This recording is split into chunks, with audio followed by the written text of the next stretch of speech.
Hi guys, it's Vertus here and welcome to 3D Mutiny. So in this video, I go into people's works in progress. So opening up all their projects on the Discord. And it's just a really good opportunity to get a form of formalized feedback from someone who's an art director in the games industry and also has been educating for many years on the subjects. So if you're interested in getting your own work assessed by me, come into the Discords and just post in the work in progress channels. It's a really cool opportunity to get feedback from other people as well. And in that process of giving and receiving feedback, it's actually a really good educational tool. So a lot of people sort of follow these really long courses where professionals make amazing characters. They don't really learn much from it. But if you've got active projects where you're giving feedback to other people and receiving feedback, you actually learn quite a lot. Because you've got to remember that getting into the industry is all about obtaining skills. And the best way to obtain skills is by teaching and learning, not just sort of like following someone who's done a really cool character and sort of like showing off their years of experience. That all comes from a lot of practice. So you're not going to get that from basically like a tutorial. So at the same time, I've just released some free retopology PDFs. So you can get that in the link below. Just go and I send it via email. Got a lot of good feedback from that. There's lots of valuable information in terms of retopology, and retopology being one of the important aspects of becoming a games artist. You know, if you're really interested in getting into the games industry really fast and in getting paid fast, then retopology is probably your best route forwards. It's very easy to forget that the top 1% of characters that you see and character artists that you see on ArtStation, those aren't the only jobs that are going. There are many, many jobs in the games industry, whether it's starting from like indie companies, and they're all looking for specific people who have sets of skills in retopology, making characters, making environments. So the first bit of feedback is for this artist here, and it's a really cool progression. I've followed this along the way. The original pose was starting very static and potentially quite boring, but it's nice to see you've taken feedback on board and basically broadened that up into a larger scene. I think it's got like a better emotion of a knight that's kind of fallen compared to the original, which was very static. So I think it's good that you start to pose it. That being said, I think that you could make a couple of composition improvements. So now that we're working in 1920 by 1080, there's obviously a lot more room to fill. And I kind of like the theme that you've gone for. Potentially, when I see this is something we usually classically make for like a menu system. On the left side, we usually have like this open space, so you can change your settings, go through play. And maybe this can be some kind of like scene animatic with blowing wind. You've seen it many times in games. So if you can create something like that, I think that's going to light up in an art director's mind. They're going to think, okay, this person can set up rendered scenes that are going to fit certain menu systems or cutscenes, things like that. So in terms of the composition, I think many people have heard of the rule of thirds, but implementing it, if we split this into 3 sections, it's kind of a really dodgy representation of the thirds, but a lot of your action space is happening in the center, so that can sometimes work. But when you've got a very wide scene, potentially you want to change your camera just so the guy's sitting in the bottom right, and then with the left you can sort of play with the foreground and the background.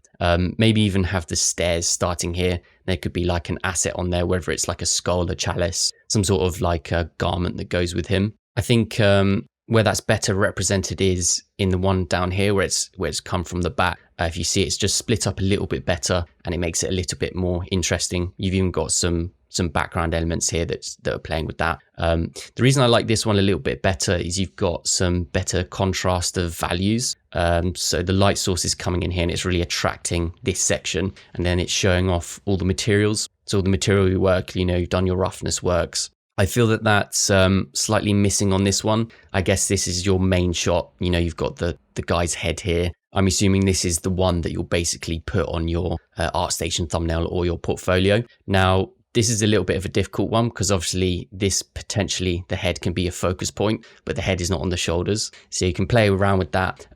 Maybe you could move it over to the side and have it resting on his knee. Just by an aspect, I'd say just put it on a slant. It's usually a little bit more interesting. So right now it's just right up. Potentially rotate it to the side and have it in the guy's arms. I feel like as he's on the steps, he's very vertical. So he's very upright right now. I kind of feel like he should be bending over or leaning over, like he's been weakened or he's regressed into that position. He's sort of like waiting there because right now it feels very, very formal and upright. So just a repositioning of the camera, a slight adjustment on the pose, that's going to fix all the attractions of where people are looking on the screen. I think that's going to help a lot. So In terms of the material, I think, especially on the armor, there's quite a lot of generic material that's blending and bleeding back into each other. So it's not so clear to me when I first look what necessarily these elements are, whether that's his actual leg or it's a plate that's been attached onto that. So the way you could sort of improve that is potentially put some gaps in there, just like you have with the cloth or the chainmail. So maybe there's a different colored cloth that's just coming through here, and it's going to separate the knee element from the plate there. That's going to come across a bit better, because right now it just looks like one continuous mesh. So I appreciate sometimes armor is like that. Like if it's really well made, it's not going to have many gaps. But there's an opportunity to play around with some values, some color, maybe get a bit more edge wear and rust, just so you can pop out these sections. It can get a bit hard as well, because you haven't got much rim lighting at each one of these sections. So what's happening is the material is also getting lost in the darkness of the scene. So it might not be so clear, but I can just about see a second leg there. But if you had some rim light elements, it's just going to make it pop more. And, you know, rim lights can be a bit frustrating, because obviously every shot that you're taking is going to have, or I suggest it to have, a unique lighting setup. So this will be your main shot, and I can see that you understand rim lights, so you've put it in there.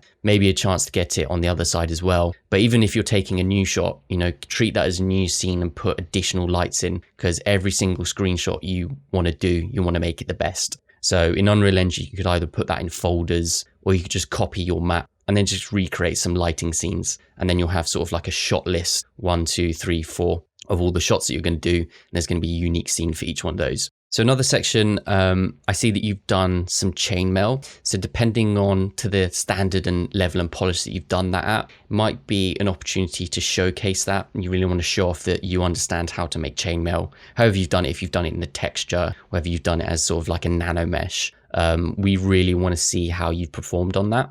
So it might be an idea to get some closer up shots to show off your material compositions or how you've created things.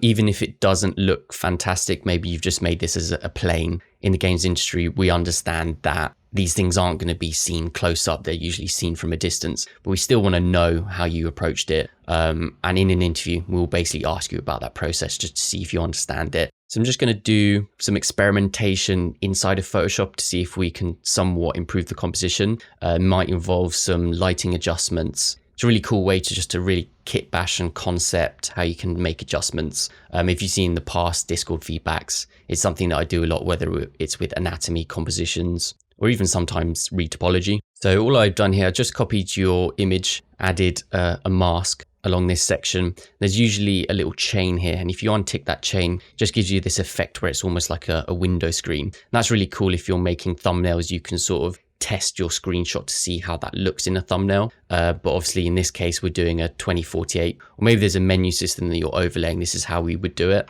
So straight off the bat, I would probably just increase the size and make use of the pixels that you have to offer. Obviously in doing this, you might change the pose so they fit a little bit better inside that screen space. So already I'm thinking that this is looking a little bit more interesting visually, but in the addition of him falling forwards a bit, it's going to fit better into this frame. It then obviously opens up that opportunity to put something potentially on the stairs that's just another nice entry for the eye to come in. So come in from the right side, and then it would lead up maybe to the skull. So with the skull, depending how you do it, I'm just copying it here, and obviously you'll experiment with it. Might not work, it might work, but if we put it down here, and maybe just bring the camera so it's a little bit closer, because I've seen the skull and you've put some details and work in it. You might as well put that a little bit close to the camera and have it sort of pointing up to the further elements. So if I sort of fake perspective here, you'd have somewhat of a larger skull down this way. We can potentially try this new content aware thing on Photoshop.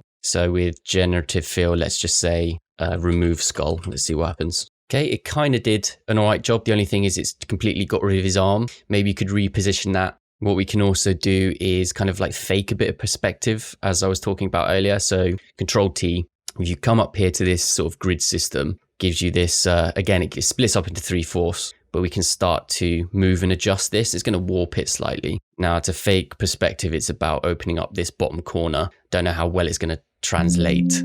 Might be a bit wobbly, but hopefully you get the kind of like interpretation I'm trying to show you here.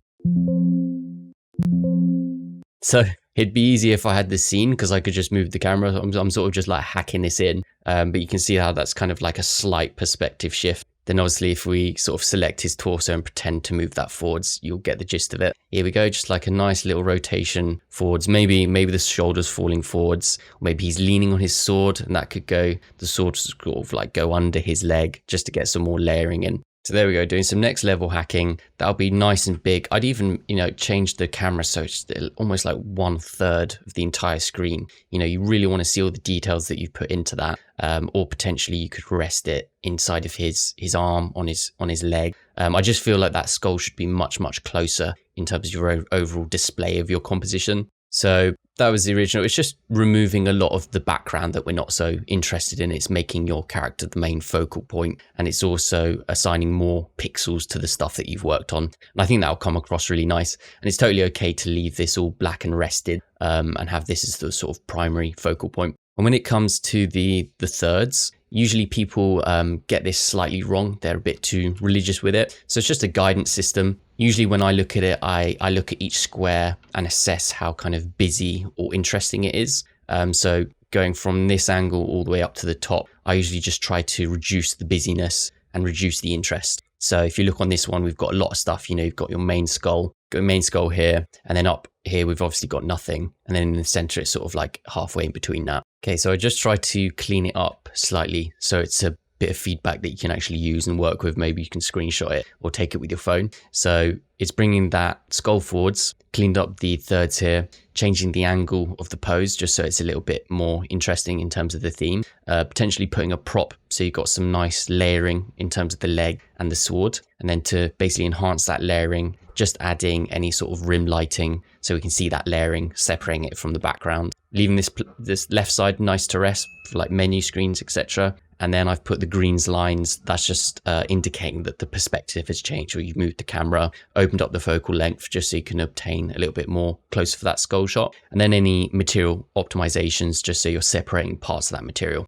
But overall, really cool progress, and I can't wait to see that finished. So definitely keep it up. So next we have someone who's trying some drapery and texturing of cloth. So when it comes to games, obviously we're working with quite low poly geometry, and that can be quite counterintuitive when it comes to free flowing cloth that needs loads of geometry and it's bending. We obviously know we need loads of vertices to support that curvature. So I go over a lot of that in the PDF. So if you download that, you can see all those sort of strategies. I think in the attempt here, what's happening is a common effect is when you don't use too much geometry for the sides of the cloth. And what effect it gives, you can see it slightly here. It's kind of like a paper effect where you've got your baking information on top of that. So to get rid of it, ideally you just want to put a bit more geometry on the bottom side, or the curvature of the geometry you're using. So say for example, this is a set of polys that you've used. Now it can be very tempting to keep that paper thin. And obviously sometimes we do want to do that because it saves on our polygon budgets. But when you do get to the edge, it's really worth giving it a little bit of thickness. So the thickness of cloth is actually a hard thing to understand when people are first learning cloth in games. So when you have an edge, sometimes people think that they should make the cloth completely thick or like two-sided. And then the other option is that you just keep it as one single plane. And then obviously we're working with a back face and also a front face. Now, there's a little trick that you can do, which is somewhat in between that. So usually what I like to do is just get the single plane and then just make a couple of extrusions out this way, maybe 1, 2, 3. And then I get the final extrusion and then just loop it back on itself. And what it's going to do is going to give you the advantage of the low polyness of this single plane, but it's going to give you the 3D look of a plane that has actual thickness. So for yours, what it might be the case of is just getting your low poly and doing some extrusions this way, a couple of edge loops in addition, wrap it round back on itself, and then rebake it. And then you also have to take into account if ever you have a long bit of curvature, especially for cloth, or an area where there's going to be lots of animation and deformation. So around the hip, obviously we've got a lot of animation and deformation, and this can be a really tricky area because you've both got loops that are required in this direction for the animation, but then you've also got loops going in this direction, which is required for the cloth folds that you've done. So don't shy away from really increasing the resolution around this area. what it's going to do. Just going to make these curves a little bit better, because what I can see is that I can almost see the vertices that are being used here, and it's not having a favorable effect on the curve bake that you've done. And when you're baking something that's very high resolution, like a curve, and trying to bake that onto something that's low poly, you do get this sort of wobbly effect. And that can be counterintuitive to the look of the cloth. For example, you don't want to have wobbly cloth. You want to have something that's very, or tension, or it's like flowing in a different direction. I think the surface bake has come out nice, and it's nice to see that you've put somewhat of a texture on this. Usually what I say with surface cloth is, and I see a lot of it, is basically people using height map information and curvature, and then they'll basically hard bake highlights onto these curves to make it pop out more. I'd really refrain from doing that. Maybe just come in with the base color, make certain areas of this maybe less desaturated, maybe more light or more dark, maybe they've been stained. It's just going to give you slightly more visual interest. Then you can get a bit clever with that. So for example, we've got a couple of layers here. You can basically fake a bit of ambient occlusion. Maybe you put a stain that's just on this section and then fall short. And then to the viewer, we can obviously see that there's layering that's going on there. So just really intelligent ways of making the 3D elements pop more. That's really important when it comes to cloth. Same with your hat. So it's a nice effect here. It's very gritty,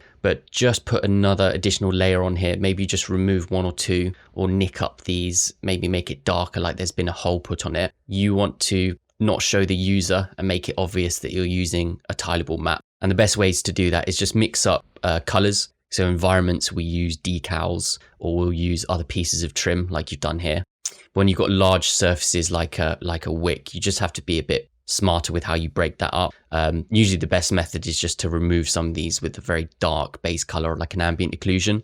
You can also come in and just start to like wobble up the normal map or the height map and distort it. I wouldn't use a procedural distortion, because again, that's just another tileable and we'll be able to see it distorted. So just come in with a brush and be really artistic with it. So maybe you can even put some scratches in here, or other bits of wiry hay that's sort of poking out of the surface and coming up sideways. And just spend a little bit more time on it, to be honest. If you really want to be smart with it, maybe it was sort of the higher gen of console, we could just play with the silhouette as well. So maybe get a couple of individual hay slots, similar to like you would do with cards. Maybe you've made one that's sort of curved like this, like a round section. And you just add that onto the tip. It's going to give a nice wicker effect. And it's going to make it not as perfect as it is displayed here. Really hard thing to counter as well is the distortion of textures. So I can potentially see a little bit of radiating out here. So what's happening is these squares are getting much larger, and then these ones are very small. And that's just how you've basically used the alpha.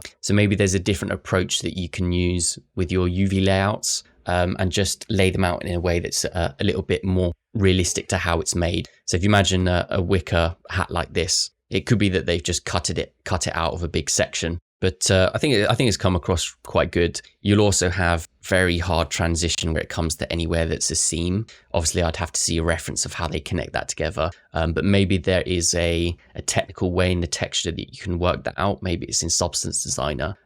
If you showed this on your portfolio, and if I were to zoom in there and I sort of had questions to how you did it because it was so perfect, that would be a very good topic of conversation when it comes to your interviews. So right now it's a little underscript to what's happening there. Okay, moving on to this character. So I like the concept. Usually in games, if we receive a 2D concept like this, we really start to appreciate when someone actually renders something out fully. So what I would call this is a very muddy concept. So each one of the elements, it's not so descript when it actually comes down to it, what that object looks like, or what the surface looks like, or what the wing looks like. So ideally in the games industry, if you're working, what you'd have is you would receive something that's a bit more refined. So say, for example, the wing, we'd actually ask for full layouts, because it's not going to be the character artist's job to work out all the intricacies of how it's put together. Ideally, that's going to be the concept artist's role and speciality. So if you are making game meshes and you really want to get used to that traditional workflow, I suggest finding a concept that's really well done. It's just going to save you along the lines. But it's totally okay to take something like this. Obviously, it's more interpretation for your 3D elements. You just sort of have to make it up or use a couple of more references. So I think the sculpt is pretty good. It's nice to see the underlying anatomy. You know, if I look really deeply here, I can actually start to envision where the skeleton is and the structure is. So that's a good start for that. An area I think that could do with some improvements is just the amount of striations that you have in the muscles, and also anatomically, maybe some of them are not as accurate as they could be. So for example, the bicep is traditionally split into two, but they're leading up all the way into the incisions here. The incisions are getting lost amongst the skin. So what that is kind of indicating is that the thickness of the skin, the consistency is not there. So for example, on the bicep, if we were to see a line that would go all the way down here, that would indicate extremely dry and thin skin. But then when we start to lead up into this tendinous area, the pec looks a bit more bulky, like there would be quite a lot of fat built up in this section. So achieving consistency on the surface in terms of skin thickness, you are just going to have to look at so many references. For example, a good one is malnutritioned dogs. You can see a lot of how the tendinous elements go into each other. That's quite a good one. You know, a muscle is a muscle and a bone is a bone. So it doesn't matter which animal it is on. You can basically take interpretations from those animals and then put it on your character, especially as it's like an undead looking thing or like a beast. Now, this could be more like a stylistic or artistic choice. So you've got sort of these flowing lines. I wouldn't know what they are anatomically. So if you're going for realism, I'm not sure that they would be there. But again, I appreciate that like when you're sculpting, you can insert like a specific artistic style, and then that has like a nice vibe. So I think this area looks cool and it looks nice in terms of the creature and it looks interesting. So you just want to make sure that you're really using that style on purpose and it's not just something you're accidentally putting in because it looks good or it feels good. So when it comes to these like beastly and skinny characters, I think a lot of the representation comes out well whenever you see a really deep skin pinch. So for example, you've done them here and then obviously in between the forearm, the belly button, a little bit in between the sternum and under the rib cage. So you want to use these sparingly. You don't necessarily want to go really hard in all the places. And I think a place where it could rest a little bit more is on the pectorals. So there's a good couple of lines here. You can almost see every single individual one. But there's an opportunity to basically rest the sternum right here. There's a really big chance for a bone here where there's not too much muscle attaching. And the same with the collarbone. You could go really sharp here and just interpret what you've done in these areas back onto the neck area, especially when you get to the top of the neck. This is an extremely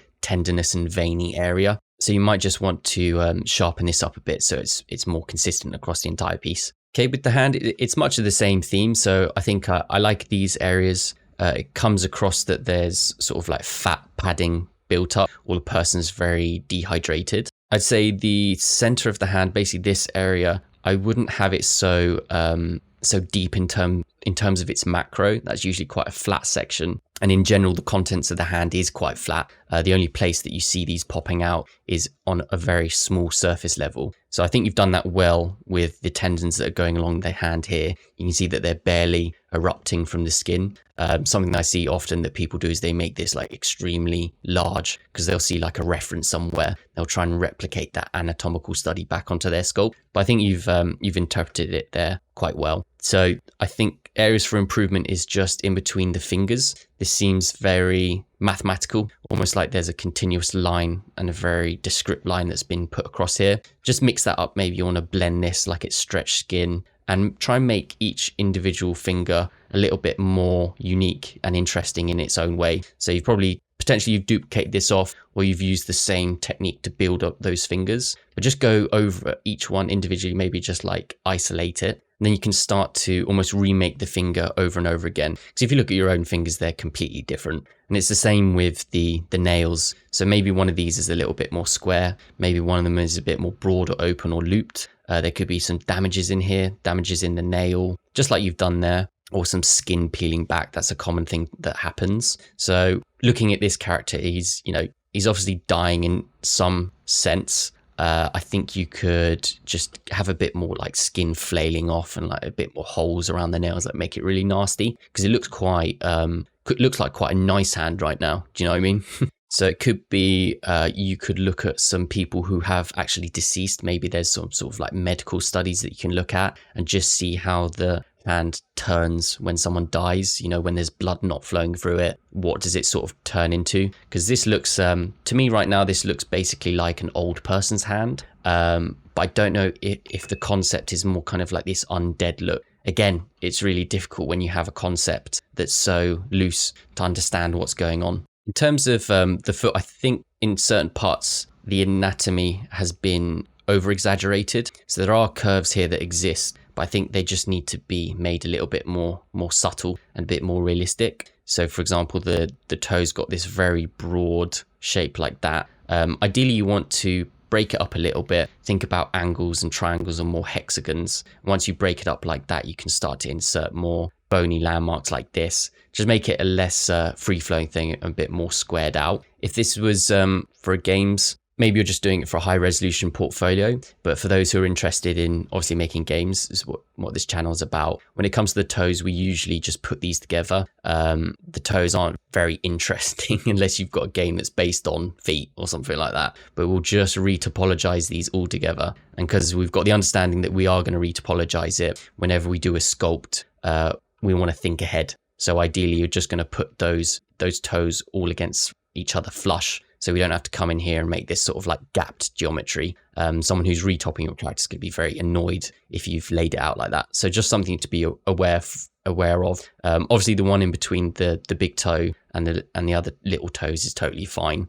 We usually leave that open just so there's a bit more animation to be had. And when these do animate, all these sets of toes are going to animate as one. It's very unlikely that we're going to have each one of these animating independently. That'll kind of be a bit freaky, to be honest. So yeah, overall, really good start. I like the theme of the concept. I think it's interesting, and you've done well, certainly on the initial sculpts. Just a case of seeing how good you can do with the armor pieces. It's also similar to the first bit of feedback we gave on this character. So maybe you could share ideas or share processes of how you made the armor. That could be very interesting. Okay, so moving on to this character, I guess it's some kind of like bodybuilder hench minion. So these can be fun. Obviously, I mean, I've made loads of sculpts where I've just been laughing most of the time. I think this is one of these where it'd be the case. But at the same time, you know, it's a nice opportunity to do an anatomy study. The classic bodybuilder style is sort of like the bread and butter of being a character artist. You first want to make someone who's really muscly. Now, the only thing that you've got to focus on is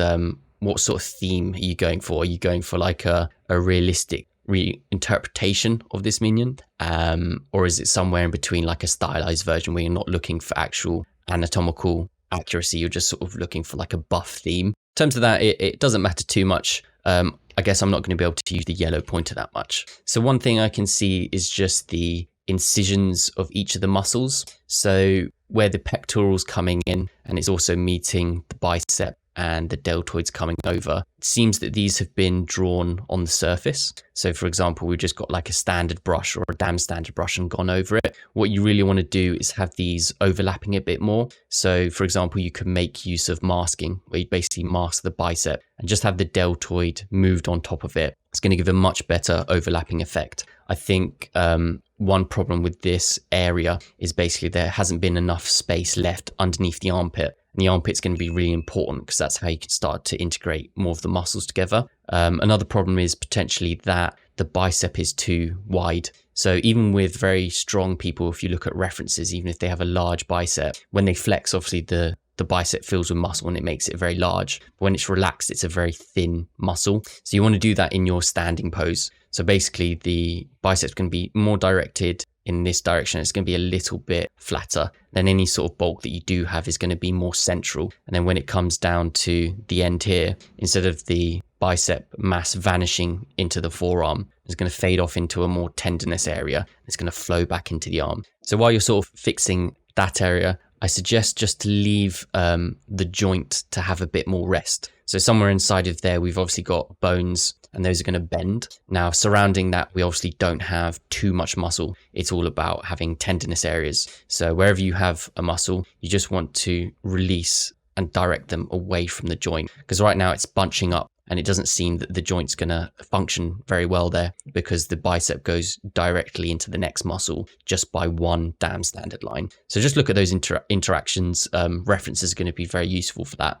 I think this area you've done quite well with the serratus and the lat integration. Obviously there's less anatomical overlap there. It's more like surface detailing. So that's usually a little bit easier.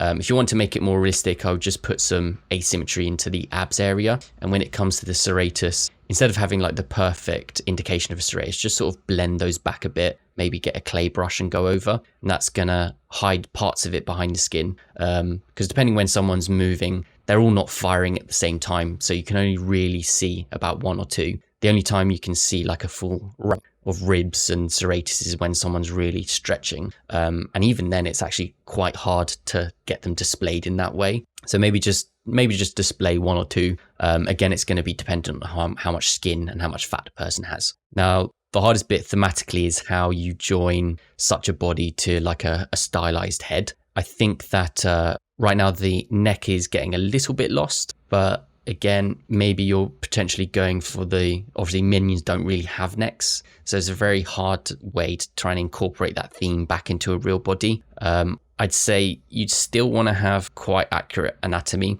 So in this area, there's quite a lot of bulk, but on normal characters, there isn't too much that's going on here. It's quite an empty area. And any muscle that you do have is actually just going straight up to the head. It's not going to be bulking out. It's going to be quite a flat surface. So maybe a reassessment of the neck. From what I can see here, I think that you've got a trap here and it's just a bit too wide. So instead what you want to do is just have it fall short and curl down just around sort of the shoulder. So it's still going to be a big muscle, but it's not going to take so much space on the front of the neck. At the same time, right now, the neck is falling quite far forwards in terms of its placement. I suggest you sort of bring it back this way. And again, it's just going to give you more space. So you can still have thickness in the neck. It's just going to be positioned better in the right places. And then it's going to come across a little bit more realistic. So the back here, you've actually done quite a good job. So the only thing I would say is maybe blend these muscles back up into the skull a bit better. So it's just like a smoother transition. If you look at those sort of bodybuilder poses, when it gets to this area, it's usually extremely pinched. And a good thing to do with that is literally just get a pinch brush and make this all combine back into each other. Now, once you flesh out more of an armpit, so from the front side, the armpit dip is going to be somewhat around here. That's going to give you a nice overlap for the lat. Now, if you're going for that more stocky look, sometimes it's an idea just to square this off a little bit. So instead of it being sort of a more athletic, what I would call lat, sort of going in this straight direction, just bulk it up at the top and then have it lead down a bit. And that's going to give you more of the theme that I think you're going for, which is like a bulky one. Right now, this is almost like a perfect triangle and it's not giving that kind of like buffed out look. I'd expect some lats to sort of be building up here. And that's a traditional sort of like bodybuilder pose, which I think he's trying to sort of hit. So the next one, I guess, is a more accurate anatomical study, something you classically build in a pose and then render it out. That's definitely something that people put on their portfolio just to demonstrate that they understand anatomy. Sometimes it's a good idea and it's a little bit easier because whenever you're doing a character that's in an A pose or a T pose, they're not actually flexing anything. They're not stretching anything. Obviously, they're relaxed. So it's actually hard to do anatomy. And when we're making game characters, we prefer not to put in those sort of anatomies like they're flexing or stretching. We do this sort of like weird in-between bit that works for all solutions of animation. So if you're into sculpting, these are sometimes quite fun to do. And obviously you might have a person that's posed and you can just copy what you see. So that's a very useful thing to get used to instead of reading an anatomy book where you see this sort of like Attack on Titan looking thing and try and represent that in your character. Just look at someone who has hit that pose and you'll see some lumps and bumps that don't make sense and you then study what those are. So for this, it would have been nice to have the reference attached to that just so I could compare against it. But I'll go off just what I can see in terms of realism. So first of all, I would just like to see a nipple in there. So it's to do with the positioning and just gauging the anatomy of it. That sometimes helps. And obviously it's going to be realistic. I think these are nice. The only thing that's potentially missing on your sculpt is the real finer details. And it's similar to when I was talking about the animals that you would look at and then you'd have very deep chasms. You use them very sparingly, but you look on your surface and think where you can put them. So some areas that I would potentially increase the detail in this with a really sharp brush, maybe just in areas here, maybe just then the transition, maybe under the sternum. And it's going to add another level of details. We would traditionally call it like the tertiary details. So again, use them sparingly. looking at the model is just going to add some more interest and give the effect of skin. You might need to put a little bit more resolution because I can see that it's starting to get pixelated there. So definitely move on to that. There might be some conflict with the surface. So I don't know if you're going for like a smooth marble effect, or if it's a effect that you're going for like it's been done with clay, or it's just something that's coming out through maybe like a noise or an alpha that you've used. So just make sure you're picking what theme you're going for. Sometimes people like to focus on anatomy and then hide the surface of the skin detail by sort of pretending that it's been made out of clay. So in ZBrush, there's, I think it's like some surface modifiers where you can add brush strokes and things like that. And that gives a certain style. Or you can go down the route where you actually do want this to be represented as skin. Now that's a more tricky task, because then you're tactically smoothing in certain areas. And sometimes it's hard to smooth, say for example, we want to smooth this out while also keeping any of these sort of indentations that you've done. So if I was looking at this sort of portfolio and trying to assess the level at which someone has experience, there's a sort of the areas that I'd look at. I'd basically look at how well they've done their tertiary details, and if they've basically thought about that, and also how good their smoothing is and how well they've managed to maintain detail, but also have that smoothing effect. So it's just another layer.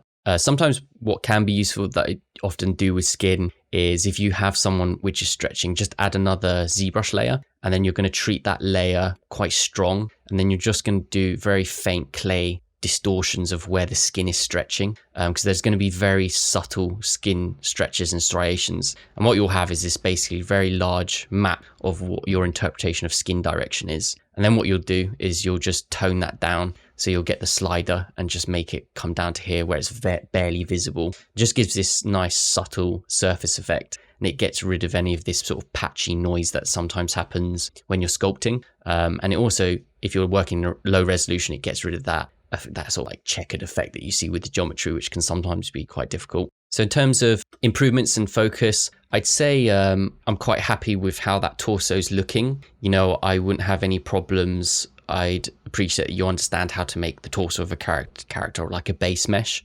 The area for improvement definitely is on the face. So I think this is to a higher level than the face. And obviously the face has got a higher cap ceiling. Now it's hard to go purely off just this reference because the lighting's quite stylized, but also the face is looking stylized. So maybe you're going for that, but it could be quite confused because I can see a couple of wrinkles there. So maybe that indicates that you are going for that realistic look. Right now it's just coming off a bit stylized, and it could be because of the sharpness of the lips and the transitions that you've got here. I think an area that lets a lot of artists down is when it comes to the ear, and especially when you get an ear. Maybe you start it out with some main geometry, maybe use a base mesh or whatever. Whenever you add divisions, usually they start to shrink and they have this sort of like paper effect. So isolate the ear in ZBrush and spend a good amount of time on it and zoom out and see how that thickness looks in comparison to the rest of the face, because these basically have to match. One thing I often do, look at the thickness of the nostril, look at the thickness of the ear, and then also look at the thickness of your eyelid and just double check that these are sort of in proportion. That's going to give you a very subtle, realistic effect. Because usually what you find is sometimes the eye will be really thick, the ear is going to be really thin, and then sometimes the nostrils sort of like somewhere in between. And then it doesn't look like the person actually has skin on them. Because if you think about your own skin, it's going to pretty much be consistency around the entire thing. Okay, we have another anatomy study for the arm. So it seems to be quite a cool theme. Usually everyone's practicing anatomy. We've got lots of pectorals, biceps and forearms. So it's good to see. Definitely a forearm and arm month today. So the first thing I see with this, and usually when I assess someone's anatomy or someone asks for like proportions feedback, I just try to see underlying geometry and where the anatomy is. So sometimes it's useful to draw some pivot points or like where the arm's going to be bending. Now, if you give this to someone and they find it hard to actually pinpoint that joint or where it's rotating. So for example, where I'm not actually too sure where I can put it. So that's quite an indication that that area needs to be improved. So if we were going to just put a joint here, obviously we can see this, the arm's bone direction. Maybe the joint's maybe a little bit lower down there. But insert the bones here and you can see what's going on. I think that everything around this joint is just floating a bit too far away from everything else. And the joint, acing this is going to be very important, because once the joint's built, then it's all the muscles that are going to overlap over it and go onto the next limb. So there's very faint interactions that crisscross over here. Now, if this is all too far away, kind of gives this wobbly wide effect, and it's going to break the realism. So I think you've done these areas well, sort of the interaction of the muscles and how they're coming up and how they're stretching over and lapping around. It's just the positioning of the silhouettes. And on that note, it might be very good to actually look at silhouettes. So focus on doing that first. Usually when it comes to the elbow, it's not this sort of like wobbly extrusion. Usually it's a lot tighter. And sometimes with the tricep, it's actually quite hard to see any form of bump there. So this would be a very flat, straight, sharp edge. And then when it comes up, if you look at traditional 2D artists, they'll usually accentuate this, like maybe it's an anime or something. They really make the elbow really sharp. That gives a nice effect. And then from that sharpness and drawing around the joint, you can start to build your curvature and build it out. And you'll see how these start to overlap and interact. One thing that also might be missing is this nice little triangle here, which is in between the delt and the pec. If you insert that there, there's a lot of bulk here.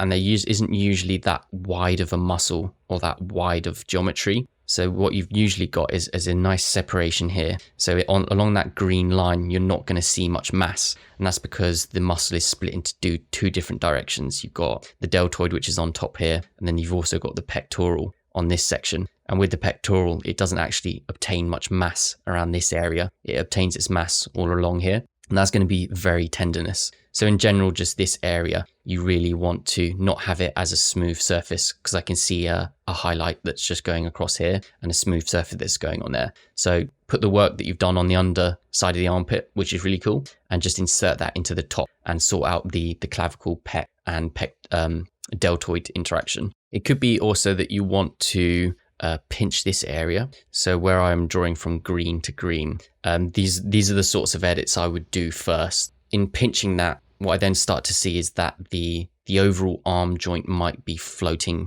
outwards a bit too much. So it could be the case that after you pinch this, you actually want to bring the entire arm socket and all its interactions just in a little bit more. And I think if you imagine this basically the main arm, this being a cylinder. Now that cylinder really wants to rest a bit closer to the main torso, because right now you've got the main torso around about here. Like if you imagine a cylinder like that, then you've got the arm cylinder, which is around about here. And then this gap is just a little bit too wide for my liking. So what you'd have is you tuck this cylinder a bit closer, like I've done with the yellow arrow there. And then all the deltoid is going to lap over and rest on top of this. So I think it could just be a bit more compressed, and then that's going to be much better.